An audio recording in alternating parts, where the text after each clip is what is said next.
마가복음 3장 1절에서 6절 말씀입니다. 예수께서 다시 회당에 들어가시니 한쪽 손 마른 사람이 거기 있는지라.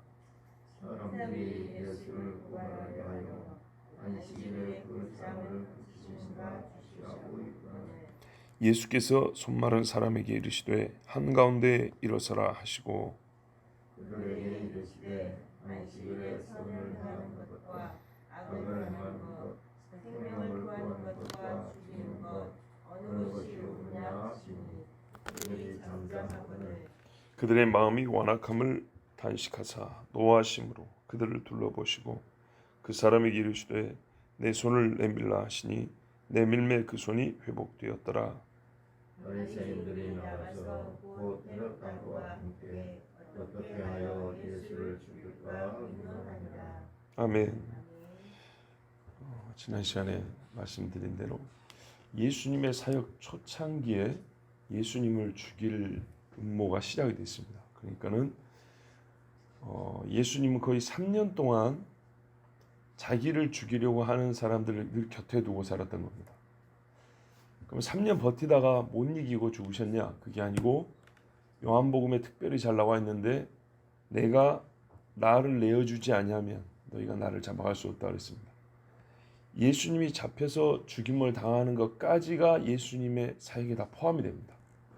그래서 예수님은 잡히면 안 되는 때, 즉 육체의 생명을 가지고 계시할 때와 이 육체의 생명을 버릴 때를 본인이 다 정하셨기 때문에 때가 돼서 자기의 생명을 내놓으신 것이지 사람이 3년 만에 예수 잡는 걸 성공한 게 아닙니다. 이렇게 초창기에 사람들이 예수님을 죽이려고 했음에도 불구하고 예수님이 3년 동안 아무 일이 없었던 것은 진정으로 사람이 예수님에게 손을 댈 수 없었기 때문입니다. 우리가 교회도 마찬가지입니다. 음부의 권세가 너희를 이기지 못하리라 그랬습니다. 음부의 권세, 이 마귀 아닙니까? 마귀가 손을 못 댄다는 얘기입니다. 마귀가 교회에 손을 댈 수 있는 것은 하나님께서 신부의 정결함을 위하여 성도의 믿음을 위하여 허락할 때 되는 겁니다. 대표적으로 우리가 욥을 통해서 알 수 있죠.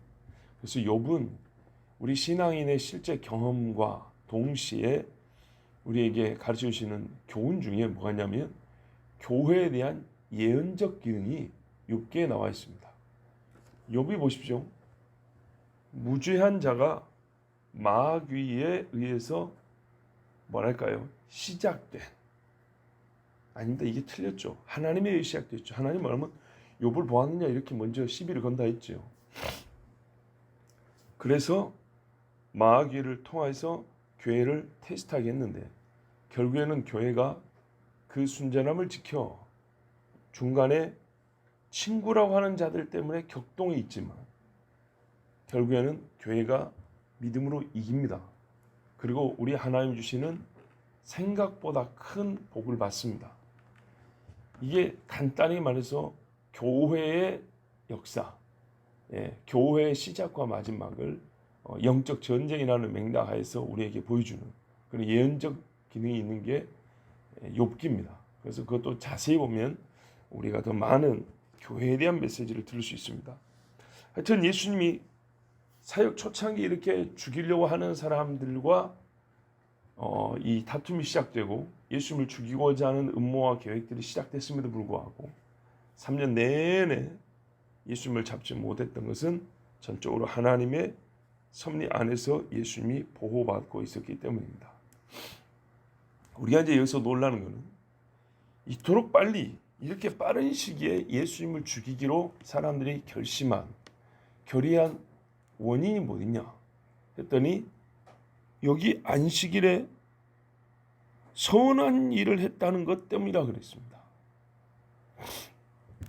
그리고 이것이 순전히 신학적인 문제 같으면 4절에 안식일에 선을 행하는 것과 악을 행하는 것, 생명을 구하는 것과 죽이는 것 어느 것이 옳으냐 하고 이게 언뜻 보면 질문과 대답에 있어서는 순전히 신학적인 문제인데 과연 신학적인 문제였다면 신학적인 문제이기만 했다면 이 사람들이 예수님을 죽이려고 했겠느냐 할 때 그것은 아니었다는 겁니다. 자, 우리가 처음부터 한번 말씀을 읽어보도록 하겠습니다. 회당에 다시 들어갔답니다. 즉 예수님은 안식일마다 회당에 들어가셨습니다. 유대인 남자의 의무고 또 권리였습니다. 회당에 들어가서 보이는 사람마다 예수님이 자기 주권대로 일어나라, 앉아라, 뭐 해라, 뭐 이렇게 할 수 있는 건 아니죠. 개인적으로 할 수 있지만 지금 사람들 주목하고 보고 있지 않습니까? 예수님에게 뭔가 이렇게 시간이 주어진 거죠. 또 이렇게 앞에 율법서가 있으니까 누구 읽을 사람 해서 이렇게 나와가지고 순서를 따서 펴서 읽기도 하고 한마디 하기도 하고 아마 그런 시간을 예수님이 사용하신 것 같은데요. 하여튼 갔더니 회당에 한쪽 손 마른 사람이 있는 거예요. 여러분 한쪽 손 마른 사람 혹시 보셨어요? 사시면서? 저는 봤어요. 제가 고등부 때 여수에서 큰 교회를 다녔다 했잖아요. 거기 기도 가장 많이 하는 축에 드는 남자분, 여자들 빼고 남자 중에 손이 이렇게 해가지고 이런 분이 있었어요. 손이 그냥 헛개비. 예. 이게 몸이 좀 안 좋아요. 손이. 그러나 생각은 이게 사고는 분명하시고 또 뭐 걷고 이런데 불편이 없어요. 손이 그래요. 이분이 고등학교 1학년 막 마치는 저한테 네가 하나님의 자녀인 근거 그 어디 있냐, 성경 어디 있냐, 뭐 이런 식으로 물어봐서 제가 성경을 부지런히 찾아서 대답했던 경험이 있습니다. 하여튼 그렇게 한숨 많은 사람 봤어요. 성전에는 못 들어갑니다, 이런 사람들이. 그런데 회당에는 들어갈 수 있습니다. 회당은 언제 생겼습니까? 포로기 때 유대인들이 성전이 없잖아요. 그래서 거기서 안식일을 지키면서 말씀 읽고 교제하고 교육과 교제가 주로 이루어졌던 겁니다. 예배라기보다는 교육과 교제. 그러나 넓은 범주에서 보면은 포로지에서 이방 땅에서 예배하기 위해서 세운 곳이죠. 자, 여기에 이제 안식일을 지키고자 한쪽 손 마른 사람이 거기 갈 수 있었다는 거예요. 자, 여기서 우리가 교훈을 얻을 수 있는 게 우리가 살면서 한쪽 손을 못 쓴다는 건 작은 일입니까? 큰 일입니까? 엄청나게 큰 일이죠. 딱 한 가지만 짚고 넘어갈게요. 별것도 아닌 거 가지고 하나님을 뒷전으로 미루는 자는 큰 죄를 짓는 겁니다. 말 그대로 우리가 살면서 뭐가 좀 어째서요, 뭐가 좀 어째서요 하는 것들 주님 앞에 나오는데 별 이유가 안 되는 것들이 대부분입니다. 한쪽 손이 말라도 내가 안식일 회당에 가야겠다. 여러분 최소 우리 이 정도 정신은 좀 있어야 됩니다. 사람들이 예수를 고발하려 하려 벌써부터 눈들이 옛날과 달라졌어요. 여기 사람들이니까는 바리새인만은 아닙니다. 이제 바리새인이 지도자적 위치에 있었기 때문에 바리새인의 영향력 아래에 있었던 사람들도 많이 있었겠죠. 그 회당에 모인 사람들이 같이 이제는 예수님이 귀신을 쫓고 병을 고치니까 속된 말로 유명인이 왔다고 그냥 쳐다본 게 아니고 저 인간이 오늘도 뭐 하는가 보자 이런 식이었다는 거예요. 사람들이 얼마나 악한가 봐보세요. 안식일에 그 사람을 고치시는가 주시하고 있거늘 그냥 호기심도 아니고요. 고발할 마음으로 처음부터 예수님을 지켜보는 겁니다. 여러분, 근데 일반적인 상황과 다른 것이 뭐냐면 보통은 어떤 사람 우리가 주시할 때 어떤 나쁜 일을 하는가 하고 우리가 주시하지 않습니까? 저 도둑놈 아닌가? 저 사기치려고 그런 거 아닌가? 이렇게 보잖아요. 그런데 병을 고치는가 보지야. 이거 완전 웃긴 마음 아닙니까? 이게 무슨 사람의 마음이 이렇습니까? 그죠? 저 병 고치면 저놈 새끼 고발해야지. 돌팔이 의사 아닙니까 이게? 그거 아니죠. 근데요. 목사의 아들이고 현재 목사하고 있는 어떤 사람이 뭐라는지 아십니까? 예수님의 무면허 의료 행위한 돌팔이 의사라고 이렇게 비하하고 욕한 사람이 있습니다. 돌팔이 의사. 예수는 돌팔이 의사라고. 성경 보라고. 의사 자격증 넘은 사람이 막 병 고친다 이러고 다닌다. 그 사람이 그 발언을 할 때는 그러니까는 목회자가 아니었는데 지금은 그 사람 자기가 교회 개척해가지고 담임 목사하고 있습니다. 도우리가 얼마 전에 왔고 거기서 설교했어요. 이런 세상입니다. 이런 사람들 뭐가 다릅니까?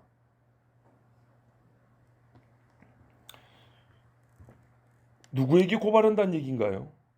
안식일에 사람을 고치는 문제, 이게 빌라도에게 고발할 거야 됩니까? 아닙니다. 빌라도에게 고발하는 것은 가이사에게 반역을 일으킨다는 게 고발거리지, 이런 거 고발거리 아닙니다. 바울 때도 봐보세요. 저기들의 종교적 문제이므로 너희들끼리 처리하라 그러잖아요. 그죠? 내주면요, 제사장 밑에 내주면 맞아 죽습니다. 이때도 제사장한테 고발하겠다는 겁니다. 이런 문제는. 왜요? 안식일을 범했기 때문이죠. 예수님이 그걸 다 아시면서도 손 마른 사람에게 이르되 한가운데 일어서라 했습니다. 이 사람이 한가운데 앉아 있었겠습니까? 손 마른 사람이 어디 구석지에 앉아 있었겠죠. 일어서라 했습니다. 제가 이 원문을 찾아보지는 못했습니다. 그러니까 이 한가운데 일어서란 말이 우리 번역으로 많은 사람들이 보는 가운데 조용히 은밀한 데서 하지 아니하고 둘이만 속닥속닥 하지 아니하고 여기서 일어서라 이렇게 공개적으로 했다는 말인지, 아니면 정말로 이렇게 나와서 한가운데 딱 서라는 말인지. 근데 후자일 가능성이 큽니다. 왜냐하면 이미 이런 마음을 다 아시고 그냥 보라고 공개적으로 하는 거 아닙니까? 그러면서 주변 사람들이 이렇게 말합니다. 안식일에 선을 행하는 것과 악을 행하는 것, 생명을 구하는 것과 죽이는 것, 어느 것이 옳으냐 하시니 그들이 잠잠했다 그랬습니다. 일부러 물어봅니다. 자극하는 거죠. 그러니까는 결판을 내겠다는 듯이 그렇게 물어봅니다. 왜? 이 사람들이 이거 잘못되면 죽이려고 한다는 거 아시잖아요. 목숨을 걸고 할 말을 하는 겁니다. 우리가 지난날이 아니죠. 오던 길에 이 앞에 28절 이러므로 인자는 안식일에도 주인이라 그랬지 않습니까? 이 한편으로는 이삭 그 비벼 먹는 거 가지고 안식일의 주인이라고 어떤 의미에서는 상당히 그 스케일 큰 이야기를 하셨어요. 조그만 일 갖고. 근데 오히려 안식일의 주인이란 말이 더 어울리는 배경, 상황은 이 시간입니다. 회당에서 이 많은 식자들과 열심히 있는 사람들이 모이는 자리에서 본인이 그 자리에 와서 정말 주인이잖아요. 주님이잖아요. 로드 주님이잖아요. 주님의 권세를 이 사람들 앞에서 행해보잖아요. 길거리 가면서 얘들이 시비 건 게 아니고 예수님이 먼저 시비를 걸잖아요. 그렇죠? 먼저 자극한다고요. 먼저 주인으로서 권한, 권능을 행사한다고요. 이 자리에서 봐라. 뭐가 옳으냐고. 먼저 따져 묻죠. 그 전에는 사람들이 비벼 먹으면 돼요? 이렇게 물어봤는데 예수님의 말씀, 행위가 있고 말씀 있고 말씀 있고 행위가 있고 이런 식으로 예수님이 지금 이들에게 결판을 내겠다는 겁니다. 안식일의 주인이 누구냐? 주님이 누구냐 이 말입니다. 안식일이 어떤 날인가에 대해서 예수님이 분명히 말씀해 주셨고 그것을 확증하고 도장을 찍어버리려고 합니다. 우리가 살면서 분명히 해야 할 것과 불분명한 상태와 인식으로 살아도 되는 일이 있습니다. 요거는 확실히 정하고 살아야 되는 게 있어요. 어떤 거는 그렇게 확실함이 필요하지 않는 게 있어요. 그러나 무엇을 분명히 해야 한다면 그것이 무엇인지에 대해서는 우리가 분명히 알고 살아야 되고 그렇게 하고 살아야 돼요. 그렇죠? 삶에서 진짜 중요한 일 있잖아요. 결혼을 해야 한다. 누구하고? 왜? 이런 거는 분명한 이유를 갖고 있어야 됩니다. 그런데요. 뭐 어떤 라면이 A 라면이냐 B 라면이냐 이런 거는 큰 기준이 없어도 괜찮습니다. 둘 다 별로 좋은 음식은 아닙니다. 라면은 배고프면 어쩔 수 없이 한 번씩은 먹는 것이지만 뭐 그 맛이 좀 땡기면 먹는 거지만 실제로 건강을 위해서 그렇게 좋은 것들은 아니죠. 자, 안식일에 선을 행할 거냐 악을 할 거냐. 안식일은 분명히 오고 사람은 행위를 하면서 살 수밖에 없습니다. 정하라 그랬습니다. 이러한 질문에 대하여 어떤 사람은 악을 행하는 것, 죽이는 것 이렇게 대답할 사람이 있겠습니까? 전혀 없습니다. 그러면 이 사람들이 지금 자가당착, 스스로 모순에 빠졌다는 겁니다. 이 질문을 받자마자 생각해 보십시오. 예수님이 손 마른 사람의 손을 고치면 고발하려고 했습니다. 근데 손을 고치는 것은 생명을 살리는 것이고 좋은 일입니다. 옳은 일이죠. 누가 고쳐준다는 거. 그럼 안식일인데도 그게 옳으냐? 옳습니다. 그렇죠. 옳은 일은 옳은 겁니다. 어떤 경우 어떤 일은 상황과 불문하게 항상 옳은 일이 있습니다. 항상 그런 일이고 부모를 공개하는 것은 항상 옳은 겁니다. 그죠? 부모가 자식을 사랑하는 것도 항상 옳은 겁니다. 이제 그걸 어떻게 표현하는 조금 우리가 차이가 좀 있겠지만 그런 옳고 그름의 판단에 있어서는 항상 옳은 것과 항상 그런 게 있습니다. 병을 고치는 것이 옳은 것인데 안식일에도 옳으냐 하면 옳은 것입니다. 그렇다면 이 사람들은 처음부터 선한 일을 했다는 이유로 예수님을 죽이려고 한 겁니다. 대답을 못하지 않습니까? 그렇죠? 만약에 잘못이라면 분명히 잘못이라고 말해야 될 건데 뭐 우리가 옳은 일은 대답을 못하고 잘못된 일에만 대답을 하냐? 그건 아니죠. 옳은 일 대답을 잘 하는데 왜 이제는 대답을 못하죠? 본인들이 딴 생각을 갖고 있었으니까 대답을 못한 겁니다. 이로써 이 사람들은 크게 보면 안식일에 할 수 있는 것과 하지 못할 일을 나누고 살았다는 걸 알 수가 있고, 그죠? 그래서 소가 웅덩이에 빠지면 건져주는 것이 옳다라는 기준을 갖고 살았던 사람이에요. 그런데 지금은 그 기준이 스스로 모순이어서 예수 잡기 위하여 자기가 세운 기준마저도 지금 깨뜨려 버렸다는 것이 증명이 된 겁니다. 예수님이 나중에도 그러잖아요. 안식일에 소가 배가 고프면 가서 풀 뜯기고 오지. 그리고 웅덩이에 빠지면 남의 집 소라도 같이 건져주지. 이게 유대인들이 늘 하던 일이에요. 왜? 옳은 일이고 안식일에도 그 일은 옳으니까. 그러면 지금 사람이 옛날 말로 할게요. 병신이란 말이죠. 병이 있는 몸이에요. 이거를 정상으로 돌려주는데 얼마나 이게 옳은 일입니까?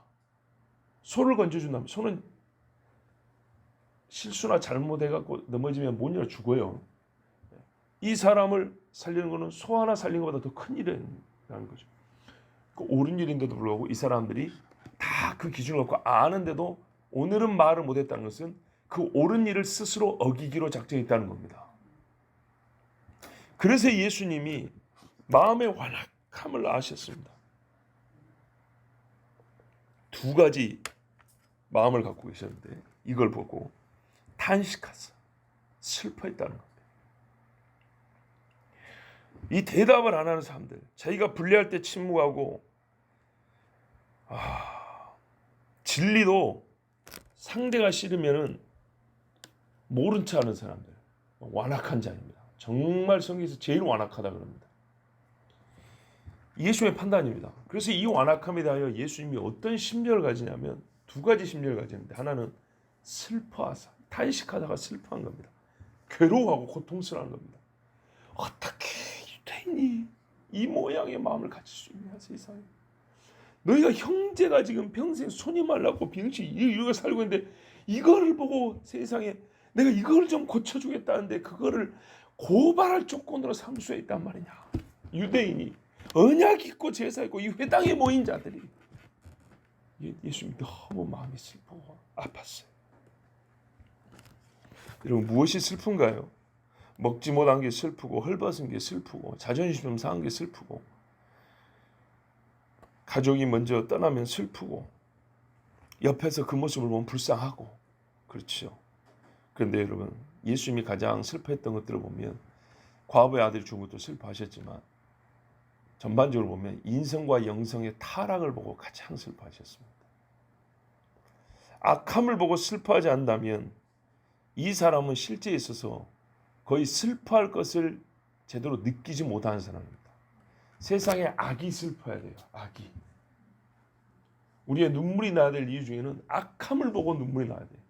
어떤 선함의 극치를 보고 너무 감동돼서 눈물이 나지만 눈물은요 반대로 어떻게 저렇게 악할 수가 있을까? 이러고 눈물이 나야 돼요. 그게 자기를 먼저 돌아봐야 되는 거죠. 순서는. 두 번째 예수님이 이 마음이 완악하니까 뭐냐면 노하셨다 그랬어요. 노하심으로 그들을 둘러보시고 이렇게 삥 한 바퀴 돌았다는 얘기입니다. 그래서 제가 가운데 세운 게 맞다는 겁니다. 예수님은요 노하셨어요. 이 원문대로 하면 뭐냐면 이제 여기에 예수님이 화가 나가지고 눈에 불이 켜졌다 이 말입니다. 예수님이 그냥 불쌍한 것들 이렇게 쳐다보고 돌았던 게 아니고요. 불쌍하고 슬프고 이 마음을 갖고 있었지만 또 동시에 화가 나서 이글이글한 눈으로 한 바퀴를 돌아갔다는 겁니다. 이 약한 놈들하고. 예수님은 분노하셨어요. 맨날 달력에 예수님이 손대면 톡하면 터질 것만 같은 눈망울로 이렇게 그려져 있으니까 우리 완전히 예수님 이미지를 잘못 그리고 있는데 예수님이 이때요 화가 난 놈이었어요. 예. 울그락불그락하는 얼굴이었어요. 노하심으로 그들을 둘러보시고 항복하지 않고 예수님의 권위에 항복하지 않고 이토록 세상적이고 공정한 질문에 한마디도 하지 않는 그 사람들을 예수님 보시고 화를 내셨어요. 이렇게 쉬운 질문에 이렇게 솔직히 말해서 뻔한 질문에도 대답을 못하는 이 약한 놈들하고 화를 내셨어요. 우리 예수님 보면 그 눈은 불꽃 같고 그러죠. 이 불꽃 같은 눈초리는 지켜주실 때만 켜는 게 아닙니다. 그러나 일단 지켜주신다고 생각해보세요. 지켜줄 때 나를 보시는 불꽃 같은 눈꽃이 아니고요. 내 주변을 보는 불꽃 같은 눈보입니다. 어떤 놈이 우리 아들을 건들라 그래. 쫙 살펴보는 눈이죠. 그 눈으로 진노한 눈으로 이 백성들을 그 악한 자들을 쳐다봤습니다. 마지막 세상 끝에는 이 무서운 눈을 가진 주님이 악인들을 불못에 던진다 했습니다. 자, 이 사람들 아랑곳 하지 않고 예수님이 손 마른 사람에게 네 손을 내밀라 그랬습니다. 펴라 이 말입니다. 근데 여러분 이 말 수행이 가능할까요? 손이 없어 힘이 없어가지고 힘이 아예 안 들어가요. 근육도 다 죽어 있어요. 신경도 죽어 있고 이게 내밀어질까요?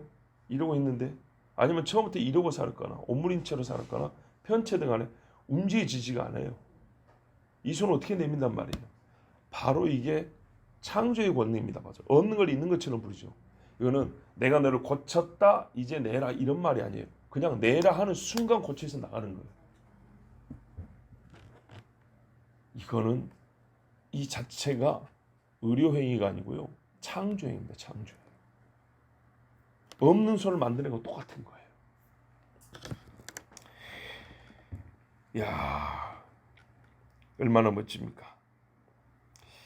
흘기는 눈과 앙담은 이빨, 이 이를 앙남은 모습을 보고도 예수님은 하나님이 허락하신 선한 일을 하셨고 이 사람 또한 대단합니다. 예수님이 일어서라니까 일어서고 손을 내밀라니까 주변 사람 안 보입니까? 예수님 오기 전에 뭔 소리인지 다 들었잖아요. 그런데 예수님 시킨 대로 다 합니다. 내밀하니까 이게 내밀치냐? 하고 의심할 수 있잖아요. 그죠?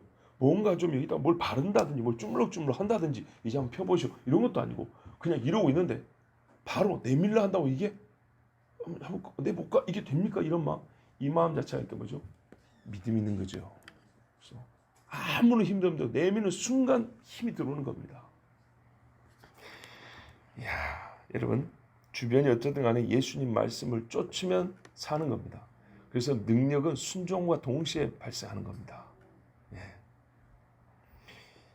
이 길만이 사는 길이고 고침을 받는 길이고 거룩하다 여겨지는 장소에서 악인들 앞에 하나님의 권세를 드러내는 방법입니다. 참 그렇죠. 이 회당은 유대인들 당시에 거룩하다 여기는 장소 중에 하나잖아요. 근데 여기서 악을 꾸미자고 했는데 그들이 보기에 악하다가 하는 예수님이 이 장소에 어울리는 행위를 했어요. 하나님께 영광이 되는. 자, 이러고 나니까 회당에서 이런 선한 일을 하고 나니까 바리새인들이 나가가지고 뭘 했냐면 헤롯 당과 연합해서 예수 죽일 일을 의논했답니다. 우리 번역에는 빠졌는데 그 즉시성이 이렇게 돼요. 즉시 그를 대적해서 요 말이 우리 번역에 빠졌어요. 뭐 상황적으로 대적이 왔는데 말이 그렇게 쓰여져 있으면 더 확실하죠. 바리새인들이 화가 나서 나가자마자 대적하는 이 모습을 보고 바로 대적한 말이 훅 올라와서 바로 나가서 헤롯한테 갔답니다. 헤롯이 아니라 헤롯 당. 당원, 헤롯 당원. 자 보세요. 원래 이 행위를 하면 뭐 하려냐면 고발할 조건을 제사장한테 고발하려고 그랬어요. 근데 예수님의 말씀이 제사장한테 고발하자니 너무 찔리는 거죠. 그렇죠? 그냥 손만 고치면 안식일에 못할 일에 또 제사장한테 고발하는데 예수님이 선을 행하는 거 악을 행하는 거 뭐가 옳으냐 할 때 우리가 대답을 못했다고요. 즉 우리 스스로 예수님의 말씀을 부정하지 못하는 상황이 돼버렸어요. 나중에 잡아갖고 신문할 것을 이미 예수님 앞에 본인들이 신문을 당한 꼴이 돼가지고 본인들이 당해버렸어요. 그러니까는 본래 계획대로 예상대로 행위가 똑같은데도 불구하고 이 행위에 대하여 대제사장한테 못 가는 거예요 이제. 그러니까 정치인들에게 찾아갔어요. 헤롯 당원들에게. 그리고 뭐라 하냐면 속닥속닥 했겠죠.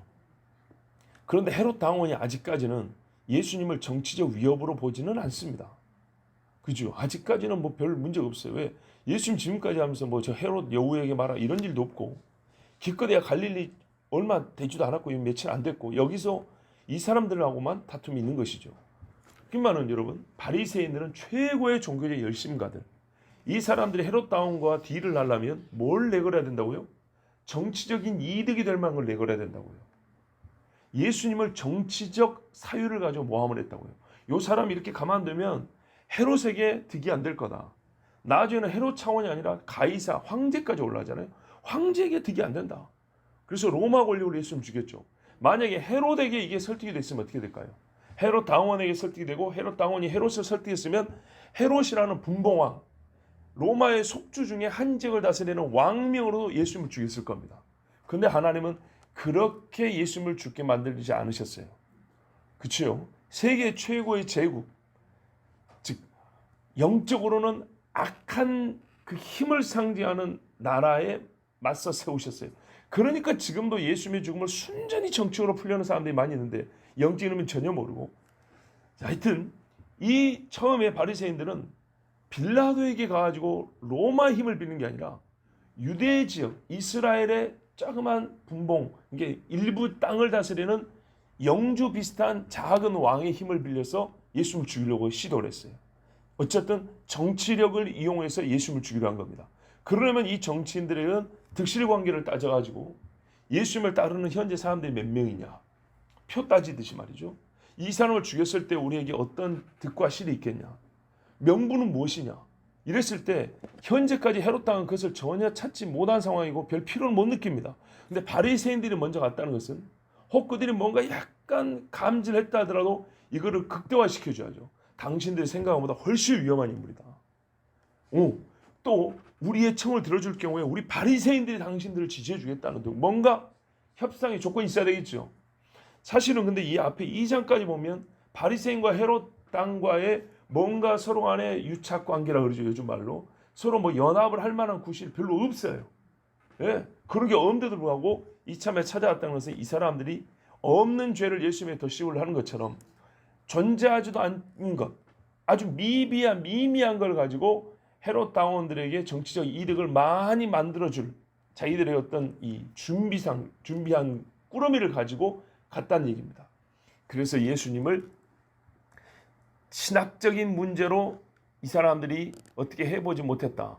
겉보기에는 신학적인 문제인 것 같으나 결국에는 신학적인 문제가 아니었다는 것이 여기서 드러난다는 겁니다. 말 그대로 예수님이 죽일 만큼 큰 죄를 졌다. 즉 신학적이고 신앙적인 문제, 성경적인 문제로 죽일 만큼 큰 죄, 신성모독이나 이 정도 됐다면 그냥 제사장이 달려가서 제사장과 함께 죽일 일을 꾸며야 되는데 그러지 않고 헤롯에게 갔다는 것은 이들이 엄밀히 말하면 예수님을 죽일 만한 신학적 이유를 갖고 있지 못했고 그리고 신학적인 문제로 가지고 우리가 일생을 뭡니까 다투며 또는 뭐 그것을 위하여 사는 그런 인간이 아니라는 것을 실제로 보인 겁니다. 그렇죠? 가식과 위선이라 그러죠. 그랬던 겁니다. 유대의 사람들에게 우리는 하나님의 말씀을 지키는 열심이었고 뭐 당신들에게 가르치는 선생이었고 막 그랬지만 정말 자기들의 이권, 무슨 말, 안식일의 헤게모니라고 그랬잖아요. 안식일의 주도권 누가 질 거냐. 이 사람들 유대인들의 안식일을 지키는 규례와 전통과 안식일에 있는 모든 의식의 리더십을 본인들이 갖고 있었단 말이죠. 근데 예수님이 내가 안식일에 로드 주라고 말해버렸단 말이죠. 이게 키포인트라고 했죠. 그리고 실제적으로 주님으로서 권능을 이날 행사해버렸어요. 결정적으로 거기가 말씀을 갖고 이겨버렸어요. 그러니까 이거를 다시 되찾을 수 있는 방법, 자기들이 지금까지 거짓됨을 뭡니까? 들통나지 않게 하는 방법은 뭐냐면 또 다른 힘을 이용하는 거였어요.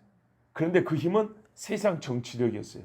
그렇다 보니까 결국 이들이 유대인들에게 말해온 겉보기로는 신학적이고 신앙적인 문제였던 안식일 문제가 사실은 정치적인, 그러니까 종교 정치적인 문제에 불과했다는 겁니다. 하나님을 경배하는 문제가 아니라 이 이스라엘 사람 전체, 유대 지역 전체에 있어서 이날만큼은 우리가 주인인 거예요. 그것을 행사해 온 것을 포기할 수 없기 때문에 세상의 힘을 가진 자들에게 가서 어떤 의미에서는 같은 정치적 맥락에서 힘을 행사한 사람끼리 니들은 드러내놓고 정치인이고 우리는 숨겨진 정치인이고 결국에는 여기서 들통나는 겁니다. 순수한 신앙인이 아니었던 거죠. 일에 이틀씩 금시하는 것도 다 공갈했던 겁니다. 그것이 그 고스란히 드러난 장면입니다. 자, 나중에 예수님이 빌라도에게 고발당했을 때 빌라도가 예수님을 헤로데에게 보냅니다. 그때도 뭐냐면 헤롯과 빌라도가 당일에 친구가 되니라 그랬어요. 전에는 원수였는데 친구가 됐답니다. 어찌 그리 같은지요. 바리새인은 헤롯 땅에 일을 간다니까요. 그런데도 불구하고 이날 친구가 되었습니다. 예수 잡는 것에 친구가 되었습니다. 그래서 친구는 동류 같은 거 아닙니까? 헤롯 당원이 원래 열심히 있는 신앙이었을까요? 바리새인이 고작 열심히 있는 신앙인으로 위장한 마귀 자식이었을까요? 후자 있겠죠. 왜? 바리새인이 헤롯 땅에 쫓아갔잖아요. 예수님은 헤롯을 보고 여우새끼라고 그랬어요. 성경에서 여우새끼의 가장 큰 상징성이 있는 데는 아가서인데 우리의 포도원을 허무는 여우새끼를 잡아라 그랬어요. 하나님의 거룩한 안식의 땅 신랑 신부가 함께 있는 이 신방을 더럽히는 게 여우새끼란 말이죠. 헤롯을 그렇게 말했어요, 예수님이. 근데 그 밑으로 들어가겠다는 겁니다. 바리새인이 죄사함의 권세를 따져 물을 때만 해도 좋았습니다. 왜? 겉보기에는 그래도 사람인데 네가 어떻게 죄를 사한단 말이냐. 이때만 해도 순수하게 신앙적이고 신학적인 문제였어요. 그러나 지금은 신앙의 포장으로 씌워져 있으나 실제는 주권의 문제, 권위와 영광의 문제입니다. 안식일의 영광은 우리 거지요. 바리새인에게 있어서.